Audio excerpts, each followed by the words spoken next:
So it's always busy on Wednesdays. It is our top-heavy guest show. Does that make sense? Basically, that's an industry term for we have a lot of guests on a Wednesday. And the last guest of the day is the one and only Lesley from Agapé UK. Good morning, Lesley. Good morning, Gareth. How are you this morning? Very well. Gearing up for tomorrow because it's the 1st of December, which is the start of Christmas for many people. Is that what it's like over there for you? Oh, absolutely. Advent, 1st of December, you wake up, you open your first window. Although it's been a long time since I've opened a window, it's more just getting a chocolate out of a pouch. Oh, you don't go for that, do you? I mean, I do. Same, is it? It's not quite the same as the traditional. I love the traditional little windows. What's behind the window? Now, what's very funny is that my brother, when he was about 6 years old, he had a Playmobil advent calendar. So every day he would open up a door and it would be a new Playmobil character there. Do you know he still uses it now and he's 27? I'm very glad to hear it. He's obviously got some class. So we'll move on to the 1st of December and what that actually means. In fact, we will be moving on to that tomorrow, but we'll be talking about it today. But this was quite a startling report that came out. And we found out actually that the census, which was taken last year, is that right? It was taken last year. Just got the results back now. And the population has changed its shift, and half of the population, less than half of the population now identify as Christian. Yeah. Yes, the BBC reported on this yesterday, Gareth, and the census was looking at ethnic groups, nationality, language, and religion. So it's very specific around that. But what the BBC reported very specifically about was it was the first time that in the UK, less than half the population now would identify as Christian. If you are, when you have to tick a box on religion, up until last year, more than half of the country would have ticked Christian, but it's just ticked over, and so it's a really interesting study. I mean, the census, it was just broad strokes. It didn't really dig into what people really believed and what was behind, their identification. It's just more of a kind of how would you label yourself. So, but very, very interesting, and the fact that, but I think not surprising.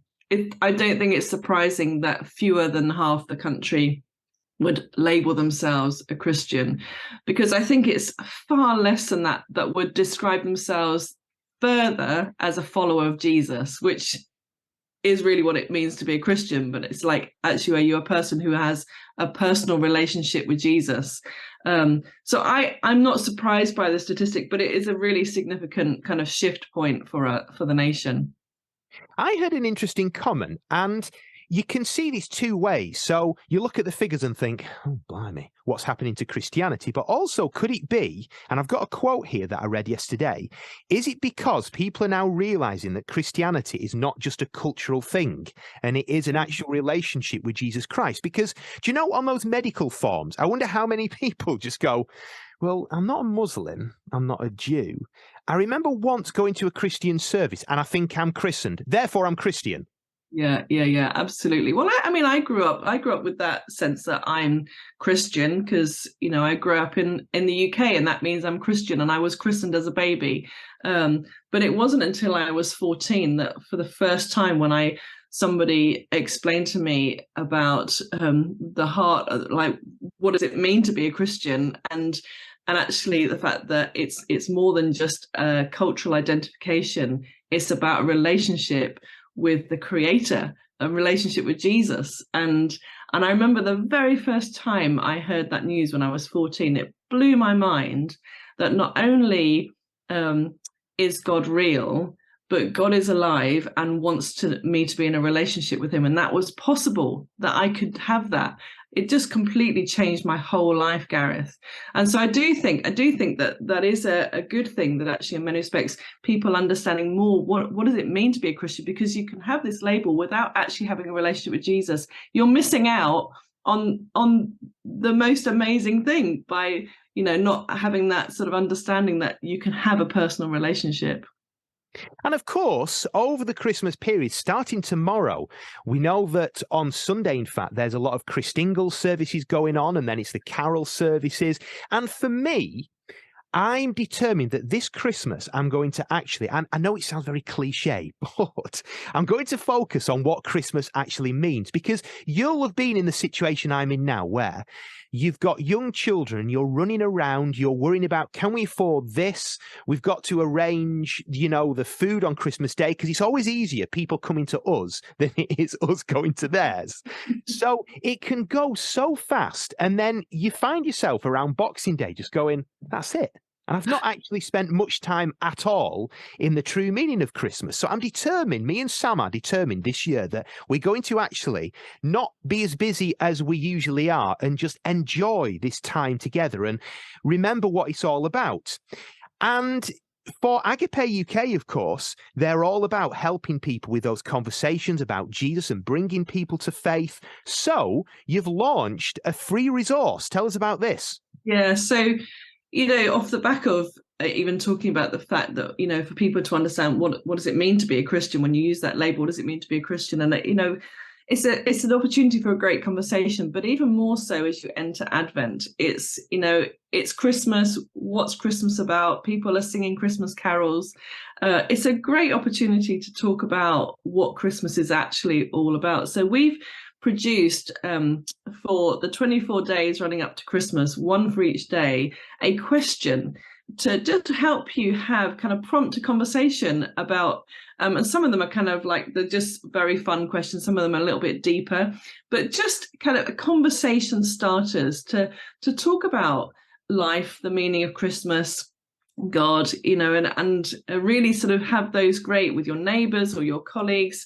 So yeah, we've produced a resource to help to have those Christmas conversations with the people in your life, and we're excited about being able to offer that to people. So I'll give you a little bit of a kind of preview on tomorrow's question, Gareth. Tomorrow's question is, what is your favorite Christmas song and why? What is your favourite Christmas song, Gareth? Now, do you want me to go all religious and say, Hark the Herald Angel? Because it's such a thing about Jesus and there's love and all this stuff. Or do you want the true answer, which is the one to me that if I listen it too much, I can cry because I think it's a thing of true beauty? Which one, Lesley? I can give both if you want. Well, I've got two. So let's go with two, Gareth. So the first one is the Pogues' Fairy Tale of New York. And the reason for that is because I don't think there is a song that sums up two different people as much as that does. And if you listen to the lyrics in it, it's the line, I could have been someone. And then she says, well, so could anyone.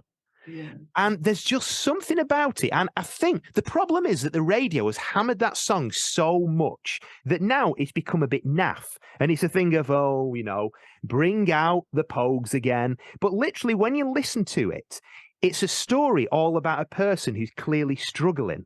Yeah. And they're approaching that time of Christmas when everybody else is happy and everybody's merry, but they find it really, really difficult to find joy. And it's a truly beautiful song.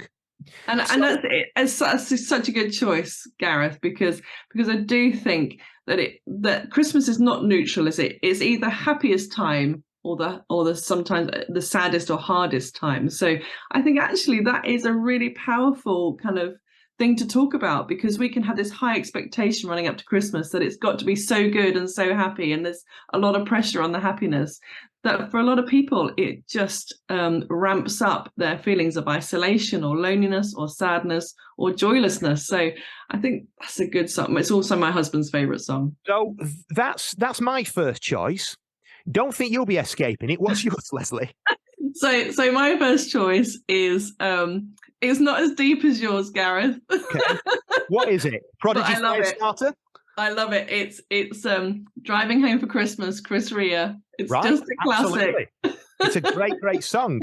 Great song. Just to go all spiritual, what's the sort of hymn that for you just can almost bring you to tears because of its beauty and the memories surrounding it? Yeah, for me, it's the Sussex Carol, which is often not quite so well known as some of the more traditional carols. But the Sussex Carol, I'm also from Sussex, so I love it for that. But it's such a beautiful. I mean, the music is beautiful, but it's all about good news coming and the fact that it's good news of great joy, news of a merciful king's birth. It's just the words of the Sussex Carol are so powerful, and it's about the fact that Jesus has come and has with him comes great news that that we can live a life of freedom and forgiveness, and there is a future for us because of him. So I love it. The Sussex Carol is one of my absolute favourites. So the carol that always makes me think deep and brings that Christmas spirit, it's about hope, is Teletubbies, Uh-oh, which for me just every year, no, I'm joking, of course. So it would be, and I'm just looking because I didn't know the name of it. I could sing it to you, but I didn't know the name. And it is The Angel Gabriel from Heaven Came Down. Oh, that's good. And that for me, there's so many different versions of it, but of course, now I've got a son called Gabriel. Christmas takes on a completely different meaning as well. But for me, that is just an absolute, it's a thing of beauty. Can I have a third? Is that allowed? You can, Gareth. And I want you to potentially give me permission to play this on the radio because I'm not allowed to play it on the radio because it is sort of a Christmas song, and we said that we would launch Christmas on the radio station tomorrow. But as we're talking about this, we could pass it off as a non-Christmas song, and because you're a guest and you've requested it, we want to keep our guests and listeners happy. The other one is Frankie Goes to Hollywood with The Power of Love. Oh, The music interesting. video to this, if you haven't seen it, because you're probably too young to remember this, Lesley, from No, I 19. do remember it. And the music video, let's just paint a picture of this and say that Frankie Goes to Hollywood, they had most of their songs banned by radio stations because they were all about things that we certainly wouldn't want to endorse on this radio station. But then when they brought out this, especially Christians, they didn't quite know what to make of it because the music video is basically the Christmas story. And you see Mary on a donkey, and then you see her in pain, and then this child is born, and you see this star in the sky.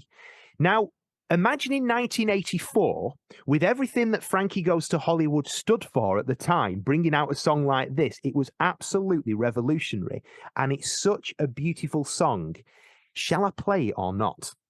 Oh, you should play it. Definitely, Gareth. I think we should, because this is the thing. Of course, Christmas starts tomorrow on the radio station officially. But this here, it's not like Jingle Bells that we're going to be playing that, but it's just a really meaningful song. So I'll tell you what, we're going to play that on the radio station in just a moment. What I do want to say is that if you would like this free gift from Agapé, then you can go to their website, Agapé UK, search out Agapé UK. You'll see it mentioned on their socials as well.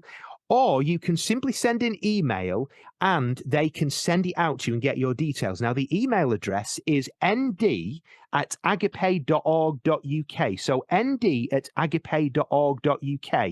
And this will be a great topic to actually start those conversations, maybe in the workplace. You know, what's your favorite Christmas song? And just like we spoke about it then, completely different ones.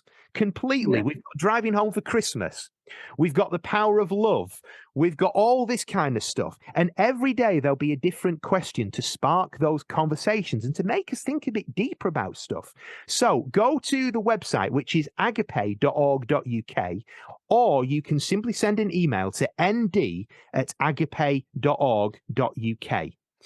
Just to say, Gareth, if they go to the website, if they sign up to our e-news, they will get the gift. But that's the way that they'll find it, and that's my personal email address. So do send me. I would love to hear from you, and I would love to send you a free gift. Have I just said that and I wasn't meant to give out your... No, you were. I actually would love people to email me. I would totally love that. And I will make sure that they get a free gift. It's those awful things where I remember years ago on the radio, I was interviewing a lady and I knew she was pregnant. And obviously she knew she was pregnant, but nobody else knew. And bearing in mind, there was members of her family listening to her being on the radio. And then I said a line and I went, congratulations on the big news. And then she went, big news. And I says, yeah, of course, the baby. And her family didn't know. Only her and her husband knew. Her family were listening because it was, let's say, our Edith is on the radio. And I absolutely, honestly, I wanted the ground to swallow me up. It's a great announcement. So Lesley's email there, which we are allowed to give you, is nd@agapé.org.uk. And have a chat with Lesley, actually. Say, do you know what? I heard you on the radio station. I think you're doing a great job. And I just wanted to say hi. So, Lesley, it's always a pleasure. Thank you very, very much for coming on the radio station. And now, ladies and gentlemen, boys and girls, it's not the official first Christmas song, but because we were talking about this anyway, we may as well. Frankie Goes to Hollywood with The Power of Love.